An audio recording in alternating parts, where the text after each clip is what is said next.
Hi, Cougs. Welcome back to Cougar So Late Night. We have aspiring journalist Kori Alexander.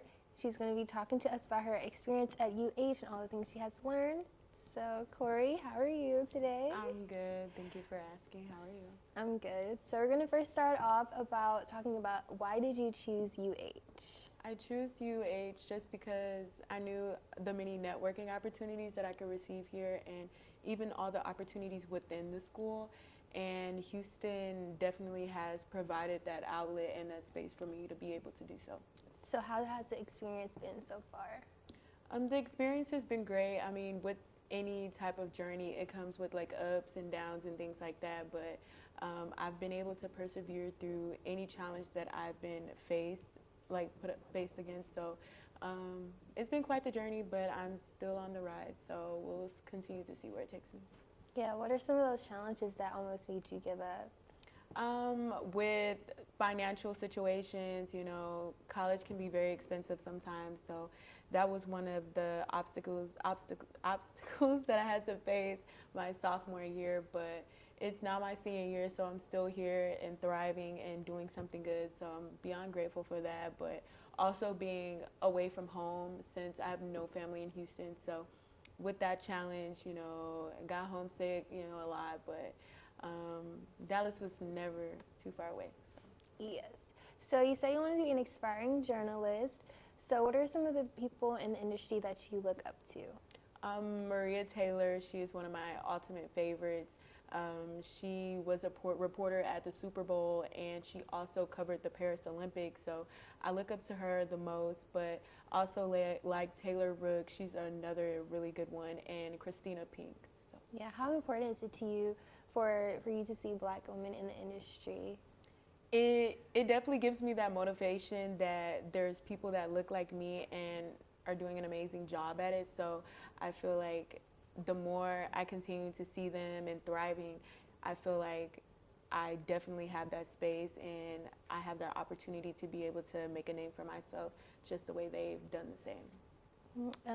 Once you get there, who are some of the people that you would love to interview? Like, who are your dream interviewees? I always said, since I love sports and I am a big Dallas Cowboys fan, so I always said that I wanted to interview any player for the Cowboys. So yeah, definitely the Cowboys. Yeah. Okay.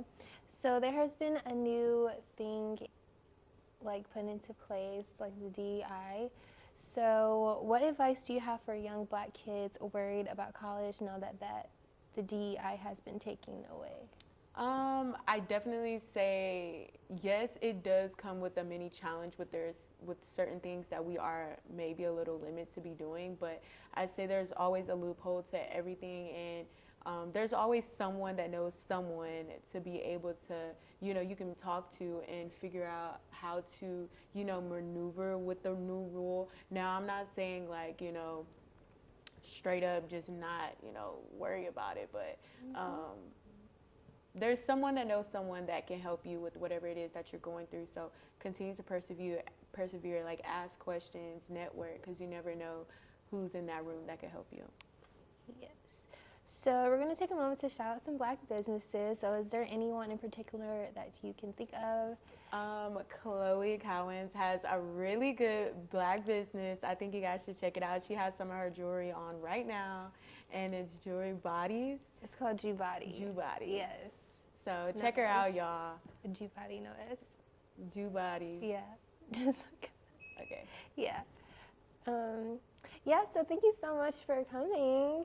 It was nice talking to you. Now we're going to have an original poem performed by London Sherrod, and he's going to be performing an original poem called My Brother. It's the groove of soul.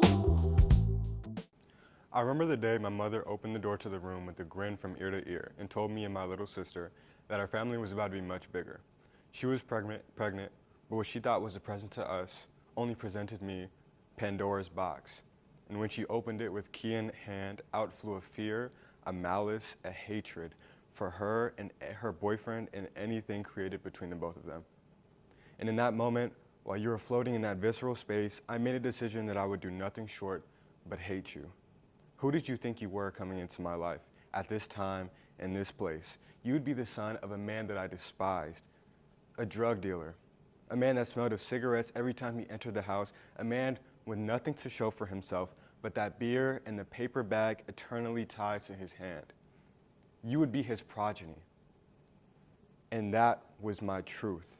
And I promised myself that no matter what happened, that no matter what transpired, I would hold firm my values. But when I walked into that hospital room and I saw those precious brown eyes and felt your finger smaller than a carrot, I knew there was not an inch of space in my heart that could make me despise you. Even on the many nights when Mom was not around and you woke me from your sleep with your vicious growls, that feeling I had while holding you, that tiny heartbeat next to mine was indescribable. For the first time in a long time, I was not alone.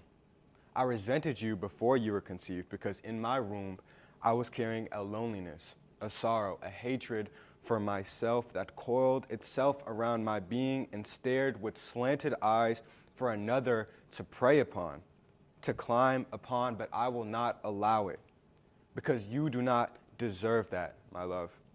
I'm sorry.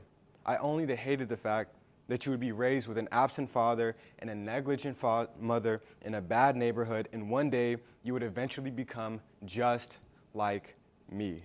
Dejected, afraid, constantly alone in the house with no one to accompany you but the deafening silence.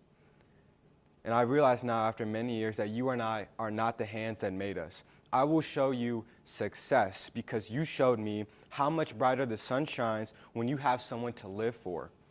I will not perish, I will never give up and leave you alone on this earth. Even if my spirit must fight with tooth and nail, I will be great for me, the people that believe in me, and you, my little brother.